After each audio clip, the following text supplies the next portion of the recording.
नमस्कार। आज मंत्रिपरिषद में 30 एजेंडों पर निर्णय हुआ है। 30।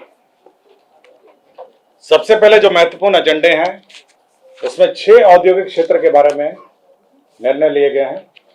इसमें 5 नए औद्योगिक क्षेत्र गठन का निर्णय लिया गया है और एक पुराना जो औद्योगिक क्षेत्र है उसका विकास का है।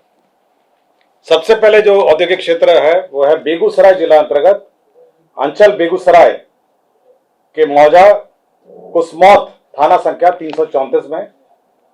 इसमें 991 एकड़ 991 एकड़ भूमि का अधिग्रहण करने का निर्णय लिया गया है और इसमें 3 अरब 51 करोड़ 59 लाख 76,345 रुपए का व्यय होगा। तो बेगूसराय में 991 एकड़ भूमि का नए औद्योगिक क्षेत्र के लिए अधिग्रहण किया जाएगा और इसमें 3 अरब 51 करोड़ 59 लाख 76,345 रुपए व्यय होंगे। पटना जिला अंतर्गत यह नया औद्योगिक क्षेत्र है। जिला अंतर्गत अंचल बख्तियारपुर के मौजा सैदपुर थाना नंबर 170। इसमें 500 एकड़ भूमि का आधारभूत संरचना विकास प्राधिकार के माध्यम से अधिग्रहण किया जाएगा। इसमें 2 अरब 19 करोड़ 34 लाख 84,930 रुपए व्यय होंगे। तो बख्तियारपुर अंचल में 500 एकड़ भूमि का अधिग्रहण होगा नए औद्योगिक क्षेत्र के लिए। सिवान जिला अंतर्गत अंचल मैरवा के अंतर्गत मौजा अटवा थाना नंबर 45। इसके अंतर्गत 167 एकड़ भूमि का अधिग्रहण होगा। इसके अंतर्गत रुपए 1 अरब 13 करोड़ 92 लाख 24,000 रुपए इसमें व्यय होंगे। 167 एकड़ भूमि इसमें का अधिग्रहण होगा। सहरसा जिला अंतर्गत अंचल कहरा मौजा बनगांव थाना नंबर 137। इसमें 420 एकड़ भूमि का अधिग्रहण होगा आधारभूत संरचना विकास प्राधिकार के माध्यम से और रुपए 88 करोड़ 1,13,847 रुपए इसमें व्यय होंगे। तो सहरसा जिला अंतर्गत अंचल कहरा मौजा बनगांव यहाँ पे नया औद्योगिक क्षेत्र बनेगा। मधेपुरा जिला अंतर्गत अंचल ग्वालपाड़ा के मौजा विश्वाड़ी में रकबा 143 एकड़ और अन्य भूमि सब मिला के 548 एकड़ कुल भूमि आधारभूत संरचना विकास प्राधिकार द्वारा अधिग्रहण किया जाएगा। इसके अंतर्गत 41 करोड़ 26 लाख 100 रुपए मात्र व्यय किए जाएंगे। ये मधेपुरा का नया औद्योगिक क्षेत्र होगा। वित्तीय वर्ष 2025-26 में अमृतसर कोलकाता और औद्योगिक कॉरिडोर परियोजना, ये पुरानी परियोजना है, ये डोबी के पास है, के तहत integrated manufacturing cluster IMC Dobby गया के भौगोलिक क्षेत्र विस्तार हेतु वन भूमि के समतुल्य रैयती एवं अनाबाद बिहार सरकार के सर्वेक्षित भूमि अंचल मोहनपुर के विभिन्न मौजा 700 एकड़ तथा अंचल फतेहपुर के विभिन्न मौजा में 600 एकड़ अर्थात कुल समेकित भूमि रकबा 1,300 एकड़ का आधारभूत संरचना विकास प्राधिकार के माध्यम से अधिग्रहण किया जाएगा। इसमें 4 अरब 16 करोड़ व्यय होंगे। उद्योग विभाग ने एक औद्योगिक इकाई को क्लियरेंस दिया है जिसमें मेसर्स मां प्रभावती टेक्सटाइल मिल्स यह polar fleece blanket cover bedsheet casement बनाएगा और इसमें कुल राशि जो है निवेश जो है 35 करोड़ 14 लाख 93,000 रुपए इसमें व्यय होंगे। तो ये नए औद्योगिक इकाई को क्लियरेंस मिला है। राज्य में एयरपोर्ट के विकास विस्तार के संबंध में मंत्रिपरिषद ने निर्णय लिया है जिसमें बीरपुर, मुंगेर, वाल्मीकि नगर, मुजफ्फरपुर, सहरसा एवं भागलपुर ग्रीनफील्ड हवाई अड्डों का ओएलएस सर्वे कराने का निर्णय लिया है। इसमें भारतीय विमानपत्तन airport authority of India limited India को 2 करोड़ 90 लाख 91,720 रुपए जीएसटी सहित भुगतान करने का निर्णय लिया है। तो मैं रिपोर्ट पढ़ देता हूं। बीरपुर, मुंगेर, वाल्मीकि नगर, मुजफ्फरपुर, सहरसा एवं भागलपुर ग्रीनफील्ड हवाई अड्डे का ओएलएस सर्वे का निर्णय लिया है। गया जी एयरपोर्ट का भी विस्तार का निर्णय लिया है। गया जी का जो रनवे है और साथ ही साथ उसका जो कैट 1 लाइट है उसको लगाने के लिए अतिरिक्त भूमि जो अधिग्रहण का निर्णय लिया है उसमें 18 एकड़ भूमि अतिरिक्त भू अर्जन करने का निर्णय लिया है जिसमें 137 करोड़ 17 लाख 16 हजार 16 रुपए मात्र व्यय होंगे। तो गया जी एयरपोर्ट का विस्तार का निर्णय लिया गया है। लोकनायक जयप्रकाश नारायण के नेतृत्व में दिनांक 18 मार्च 74 से 21 मार्च 77 तक की अवधि में हुए आंदोलन में मीसा और DIR के अधीन 1 माह से 6 माह एवं 6 माह से अधिक अवधि तक जेल में बंद रहे व्यक्तियों को जेपी समान पेंशन में बढ़ोतरी की गई है। इसमें जो पेंशन की बढ़ोतरी है 7,500 रुपए की जगह 15,000 रुपए भुगतान होंगे और 15,000 रुपए के स्थान पर 30,000 रुपए भुगतान होंगे। मीसा DIR के मामले में 6 माह से कम कारावधि के लिए 7,500 दिए जा रहे थे, अब इसको 15,000 दिए जाएंगे और 6 माह से अधिक कारावधि के लिए 15,000 रुपए पहले दिए जा रहे थे, अब वो 30,000 रुपए हो जाएंगे।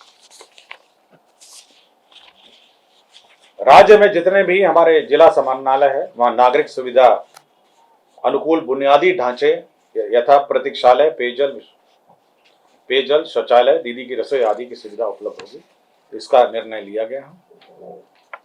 नगर विकास एवं आवास विभाग ने पटना क्लस्टर में एकत्रित ठोस अपशिष्ट प्रबंधन हेतु प्रस्ताव लाया गया, जिसके अंतर्गत 514 करोड़ 59 लाख रुपए PPP मोड में व्यय होंगे। इसमें 30% तक भारत सरकार जो PPP का VGF फंडिंग करेगी और उसके जो ज्यादा होगा तो बिहार सरकार को वहन करना पड़ेगा। इस परियोजना में 15 मेगावाट कचरे से विद्युत की आपूर्ति होगी, 100 TPD का बायो मिथिनेशन प्लांट होगा और 800 TPD का मटेरियल रिकवरी फैसिलिटी प्लांट होगा, 700 TPD का कंपोस्ट प्लांट होगा और 325 TPD का वैज्ञानिक लैंडफिल सुविधा लगाए जाएंगे। तो ये PPP मोड में पटना जो क्लस्टर है उसमें integrated solid waste management project का स्वीकृति दिया गया। राज्य में शिक्षा विभाग का प्रस्ताव थे, 2 प्रस्ताव थे। आपको याद होगा पिछले मंत्रिपरिषद में हम लोगों ने 9 से 12 क्लास के बच्चों को 1 अप्रैल से 31 जुलाई तक की अवधि में जो 75% उपस्थिति होगी उनको DBT का लाभ दिया जाएगा, जिसमें छात्रवृत्ति और यूनिफॉर्म का है। उसी प्रकार 1 से 8 कक्षा में जो छात्र होंगे उनको यही सुविधा दी जाएगी। ये 1 अप्रैल से 31 जुलाई तक जिनकी उपस्थिति 75% उपस्थिति होगी उनको DBT का लाभ दिया जाएगा। पशु एवं मत्स्य संसाधन विभाग में ये पशु अस्पतालों का निर्माण नाबार्ड में RIDF मद से करने का निर्णय लिया गया। इसमें 19 जिला स्तरीय संसाधन एवं प्रशिक्षण केंद्र का भवन निर्माण होगा, 2 अनुमंडलीय पशु चिकित्सालय भवन का निर्माण होगा और 4 प्रथम वर्गीय पशु चिकित्सालय भवनों का निर्माण होगा। इसके अंतर्गत 219 करोड़ 31 लाख 75 हजार व्यय होंगे। कृषि रोड मैप के अंतर्गत राज्य में किसानों को रियल टाइम में कृषि विभाग की योजनाओं का लाभ पहुंचाने, डिजिटल क्रॉप सर्वे के आधार पर मौसमवार, फसलवार आच्छादन, उत्पादन एवं उत्पादकता का पुनर्अनुमान, किसान आधारित सेवाओं के लिए नवाचार, प्रौद्योगिकियों का समावेश तथा कृषि संबंध क्षेत्रों के लिए डेटाबेस का एकत्रित करने के लिए एक नया डायरेक्टोरेट का गठन करने का निर्णय लिया गया है। कृषि विभाग के अधीन डिजिटल कृषि निदेशालय का गठन, एक नया निदेशालय का गठन किया जाएगा, डिजिटल कृषि निदेशालय। विज्ञान एवं प्रौद्योगिकी विभाग के अंतर्गत जिला गया में संचालित गया अभियंत्रण महाविद्यालय गया परिसर में वास्तुकला आर्किटेक्ट विभाग का भवन, अतिरिक्त 300 बेड का एक बालक छात्रावास, 200 बेड का बालिका छात्रावास निर्माण करने का निर्णय लिया गया। इसके अंतर्गत 62 करोड़ 7 लाख 44 हजार रुपए व्यय होंगे। पटना जिला अंतर्गत पुनपुन पिंडदान स्थल पर लक्ष्मण झूला के समतुल्य रेलवे पुल के बगल में पुनपुन नदी पर बचाव कार्य सहित केबल सस्पेंशन पुनः निर्माण कार्य किया जा रहा है। इसके अंतर्गत प्रथम पुनरीक्षित प्राकृत राशि की स्वीकृति दी गई। अब ये 82 करोड़ 99 लाख 48 हजार रुपए का होगा। पटना शहर अंतर्गत मीठापुर फ्लाईओवर से चिड़ियाटांड फ्लाईओवर वाया करबीघा जोड़ने हेतु फ्लाईओवर निर्माण का कार्य 292 करोड़ 74 लाख 4 हजार रुपए मात्र के अनुमानित लागत पर प्रथम पुनरीक्षित प्रशासनिक स्वीकृति दी गई।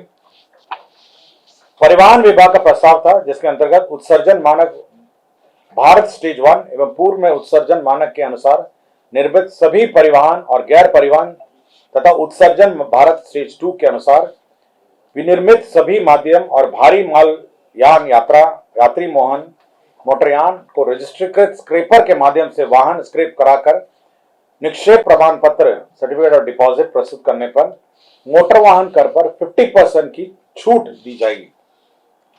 मतलब जो भारत स्टेज 1 और भारत स्टेज 2 के जो सभी माध्यम की गाड़ियां हैं, अगर आप स्क्रैपर के माध्यम से स्क्रैप करके सर्टिफिकेट डिपॉजिट करेंगे तो 50% रजिस्ट्रेशन में छूट दी जाएगी। भारत निर्वाचन आयोग द्वारा मतदान केंद्र पर जो राज्य स्तरीय पदाधिकारी हैं, बीएलओ एवं बीएलओ सुपरवाइजर, उनका मानदेय बढ़ा दिया गया है। न्यूनतम वार्षिक पारिश्रमिक में प्रति बीएलओ 10,000 को बढ़ाकर 14,000 कर दिया है और प्रति बीएलओ सुपरवाइजर का 15,000 से बढ़ाकर 18,000 कर दिया गया। इसमें 90,712 बीएलओ कार्यरत हैं और 8,245 बीएलओ सुपरवाइजर कार्यरत हैं। इसमें 38,75,83,000 रुपए व्यय होंगे। वित्तीय वर्ष 2025-26 में राज्य स्कीम अंतर्गत बिहार कृषि विश्वविद्यालय सबौर को अपने स्थापना मद के लिए 258 करोड़ 60 लाख रुपए सहायक अनुदान के रूप में दिया जाएगा। राज्य उपभोक्ता विवाद प्रतितोष आयोग पटना के लिए अतिरिक्त पदों का स्वीकृति दिया गया है। अल्पसंख्यक कल्याण विभाग पटना के अंतर्गत राज्य के प्रखंड अल्पसंख्यक कल्याण कार्यालय के लिए अतिरिक्त 459 पदों का निम्न वर्गीय लिपिक के पदों का सृजन किया गया है। बिहार विधान मंडल सदस्यों का वेतन भत्ता एवं पेंशन नियमावली 2006 के नियम 14 में संशोधन किया गया है। इसमें जो राशि दी जाती थी 8,300 रुपए प्रति माह की दर से दूरभाष, मोबाइल, इंटरनेट की भत्ता, पहले ही इनको विपत्र प्रस्तुत किए जाने थे, अब ये विपत्र प्रस्तुत नहीं किए जाएंगे और एक मुश्त राशि ये दे दी जाएगी। श्री निशित वर्मा बप्र से अपर सचिव मंत्रिमंडल सचिवालय विभाग को 2 वर्षों के लिए संविदा पर नियुक्त किया गया है। बिहार ग्रामीण जीविकोपार्जन प्रोत्साहन समिति जीविका में जो मानदेय की बढ़ोतरी दुगना किया गया है, उसमें बीसीएफ एडवांस लिया गया है, जिसके तहत 3 अरब 47 करोड़ 91 लाख व्यय होंगे। सामान्य प्रशासन विभाग की अधिसूचना संख्या 2492 दिनांक 30/11/2005 द्वारा अधिसूचित बिहार वाहन चालक भर्ती एवं सेवा शर्त नियमावली 2005 को निरसित करते हुए बिहार वाहन चालक भर्ती एवं सेवा शर्त नियमावली 2025 को अधिसूचित किया गया है। गोपालगंज जिला अंतर्गत अंचल कटैया, मौजा, बैरिया में थाना संख्या 72 में 6.94 एकड़ भूमि सशुल्क आधार पर बीआरओ को स्थानांतरित किया गया और राज्य में के अंतर्गत अवस्थित निजी चिकित्सा महाविद्यालय में डीम्ड विद्यालय में स्नातक और स्नातकोत्तर पाठ्यक्रम में 50% सीटों पर नामांकन हेतु सरकारी चिकित्सा महाविद्यालय के लिए निर्धारित शुल्क के अनुरूप शुल्क निर्धारण करने के निर्णय को माननीय उच्च न्यायालय पटना द्वारा दिनांक 5/8/2025 को पारित न्यायाधीश के आलोक में स्थगित करने का निर्णय लिया गया। इसकी संतुष्टि की गई। धन्यवाद। कुल 30 एजेंडा पे निर्णय हुए हैं।